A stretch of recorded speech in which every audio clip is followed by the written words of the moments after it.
एक मजदूर जब सारे दिन काम करता है तब उसको रुपए मिलता है 400। मेहनत करता है।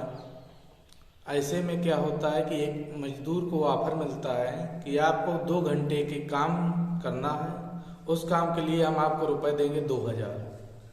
ऐसे में कौन सा ऐसा मजदूर होगा जो 2000 का लाभ नहीं लेना चाहेगा। इसी को देखते एक मजदूर ने 2000 के लाभ के चक्कर में वह उस व्यक्ति के साथ में चला जाता है। अच्छा, उस व्यक्ति ने यह भी कहा है कि आपके गांव के और भी व्यक्ति हैं, तो उसको विश्वास हो गया, हाँ सही कह रहा होगा, तो वो साथ में चला जाता है। वहाँ होना क्या था, सामूहिक विवाह। सामूहिक विवाह में दुल्हन जो थी वो अधिक पहुंच गई थी, दूल्हा कुछ कम पहुंचे थे। इस चक्कर में उसको वहां से ले गए थे। बिना दूल्हा के हुई शादी, सरकार की नीतियां हुई सारी फेल, योगी हुए सख्त और अधिकारी हुए मस्त। उत्तर प्रदेश के बलिया का एक क्षेत्र है मनिहल। मनिहल में जनवरी का महीना था, 568 दुल्हन थी, उनकी शादी होना था।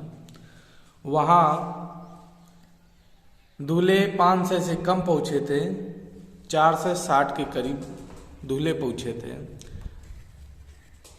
उसमें सरकार अनुदान जो देती है उसका लाभ लेने के चक्कर में कुछ वहाँ के मजदूर लोग भी पहुँच गए थे रुपए के लालच में। आज हम आपको एक सच्ची घटना पर आधारित सुना रहे हैं। नमस्कार, मैं अनुराग द्विवेदी। एक उत्तर प्रदेश के बलिया जिले की ये घटना है। बलिया जिले का एक विकास खंड पड़ता है लक्ष्मीपुर। उस लक्ष्मीपुर में एक गांव पड़ता है लहरा और एक गांव पड़ता है कजरी।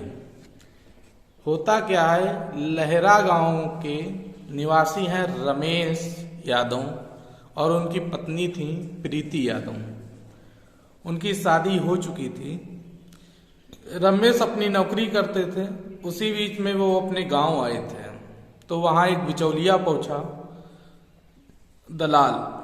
उसने बताया कि आप सामूहिक विवाह हो रहे हैं, उसमें फार्म भर दीजिए, आपको 51,000 का अनुदान मिलेगा, उसमें कुछ हमें दे देना और आप रख लेना। ये शादी हम आपकी करवा देंगे वहाँ पर, और अनुदान दिलाने की जिम्मेदारी जो है वो हमारी रहेगी।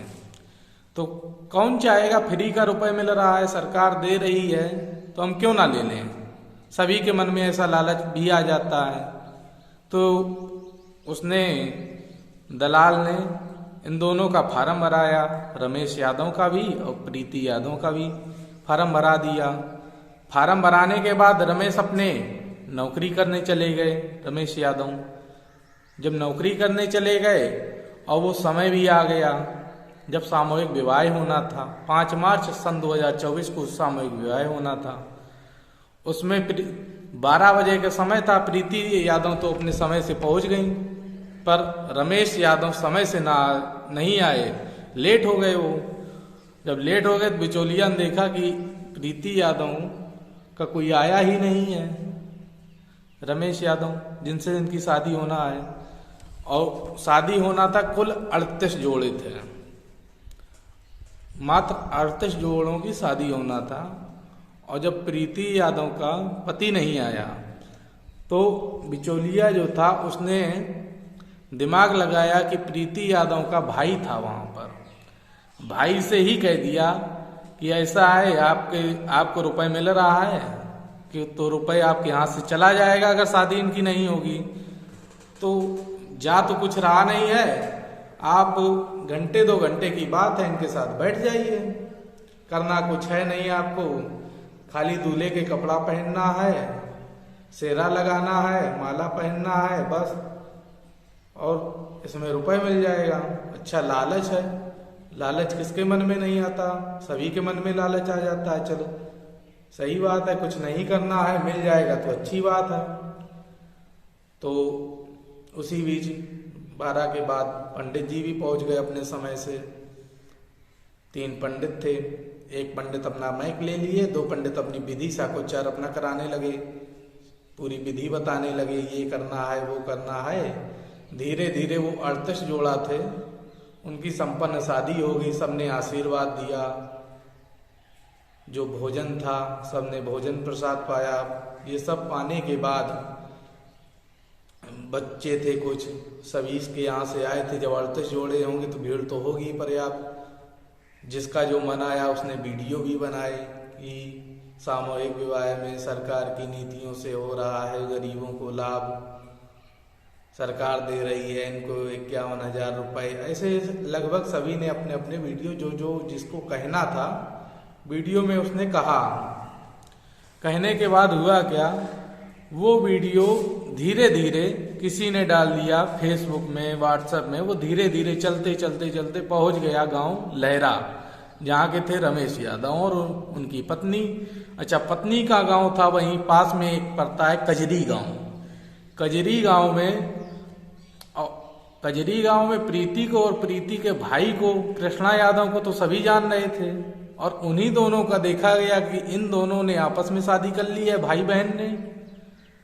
तो गांव में बात फैलने लगी। जब गांव में बात फैली तो रमेश यादव के यहाँ भी वही बात फैलने लगी कि रमेश की पत्नी है और ये शादी किसके साथ कर रही है। धीरे धीरे जब बात पहुंची तो प्रधान के पास पहुंची, प्रधान से पहुंची जाके विकास खंड, ग्राम विकास अधिकारी के यहाँ बात पहुंची। जब ग्राम विकास अधिकारी ने देखा ये तो हमारे क्षेत्र में आता है, फिर उन्होंने एक प्रार्थना पत्र बनाया। प्रार्थना पत्र बनाने के बाद वो पहुंचे, थाना पहुंचे। वहीं लक्ष्मीपुर के पास पड़ता है पुरंदरपुर थाना जब गए तो एसएचओ से कहा, साहब हमारे यहाँ ऐसी ऐसी घटनाएं घट गई हैं गांव में, उसके लिए हम ये प्रार्थना पत्र लाए हैं, आप इसमें मुकदमा लिखें, जो दोषी हो उसको आप सजा दें, नहीं तो अधिकारी खुद फंसेगा उसमें। इसलिए उसने अपनी सफाई के तौर में प्रार्थना पत्र दे दिया जाके थाने में। भाई यदि वो प्रार्थना पत्र नहीं देगा ना तो कल को वो भी फंसने के चांस हो जाएंगे। जब बात पहुंचेगी, बात फैल रही है, भाई वो तो मीडिया है, सोशल मीडिया, आजकल बात तो बहुत जल्दी फैलती है, पता नहीं कौन सी बात कब कहाँ फैल जाए। तो इसलिए अधिकारी ने लिखित दे दिया जाके। अच्छा, एसएचओ जो थे उन्होंने मुकदमा दायर उनका लिख दिया, रजिस्टर्ड किया, आईपीसी की धारा भी लगाई उन्होंने। और जब यह धारा लगाई तो जो लोग वीडियो देख रहे थे, ऐसी एक घटना पहले भी घट चुकी थी, वहीं बिहार में ही घटी थी। वहां ये घटी थी कि 568 दुल्हन थी और जनवरी की बात थी। 568 दुल्हन में दूल्हे 500 से भी कम पहुंचे थे, 460 के करीब पहुंचे थे। जो और वहां मजदूर थे तो उनको बैठाकर शादी कर दी थी। अच्छा, पूर्ति नहीं पड़ी थी क्योंकि समथिंग 100 का गैप था, 100 दूल्हे कहाँ से लाए जाएंगे।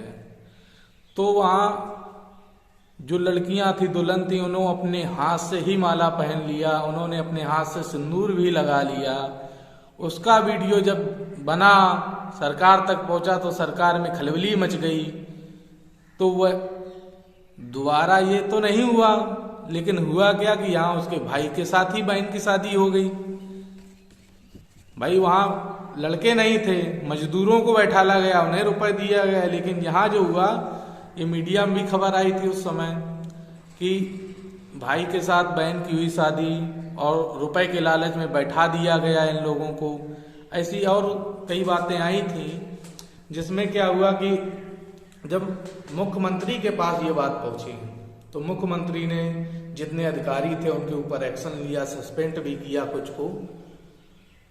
अच्छा, अनुदान में है क्या कि 51,000 रुपये आपको मिलता है, जिसमें 35,000 सीधा लड़की के खाते में डाल दिया जाता है और जो शेष रुपए बचता है उससे सामान जो व्यक्ति लेना चाहता है उसे सामान दे दिया जाता है। कुछ ऐसे होते हैं कि पहले से सामान दे दिया जाता है, जैसे अलवारी है, बिछिया है, तोड़ियाँ हैं, ये अन्य अन्य चीज़ें जिसकी जो इच्छा होती है वो दे दी जाती है। उसी में ये भी जब घटना आ गई तो लोगों को पहले वाली घटना याद आ गई जो 25 जनवरी के समथिंग हुई थी, 25 तारीख को हुई थी। तो जब ये आई तो ये वायरल हुई, तब सरकार के पास जब ये बात पहुंची तो सरकार ने अधिकारियों को खूब डांटा भी, सस्पेंड भी किया। कहा यदि ऐसी दोबारा अब कोई आप लोगों ने नीति बनाई या कमीशन खोरी की गई तो आपको बख्शेंगे नहीं।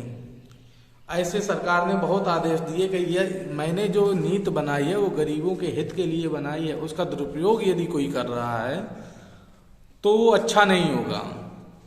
ऐसे में सरकार ने जितने भी उस जगह के थे, उत्तर प्रदेश में बलिया जिले के, बलिया में लक्ष्मीपुर विकास खंड के जो भी अधिकारी थे जिनके क्षेत्र में ये कार्य आता है सामूहिक विवाह का, उन सबको लखनऊ बुलाया।